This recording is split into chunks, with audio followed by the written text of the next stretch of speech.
ஒரு சஹாபி வந்தார், கேள்விப்பட்டிருப்பீங்க.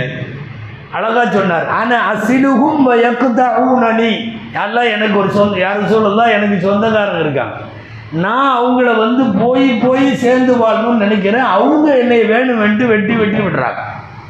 நான் போகணும்னு தான் நினைக்கிறேன், நான் போகிறேன், அவர்கள் வேண்டுமென்றே என்னை புறக்கணிக்கிறார்கள்.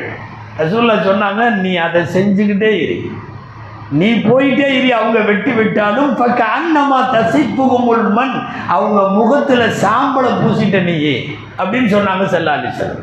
மூஞ்சியில் கறி பூசுறதுன்னு சொல்லுவாங்கல்ல, அவன் வெட்டுன்னு போகிறான், நாளைக்கு மறுமையில் வந்து மாட்டிக்கொள்வது அவன் தான், நீ சேர்ந்தே வாழ்.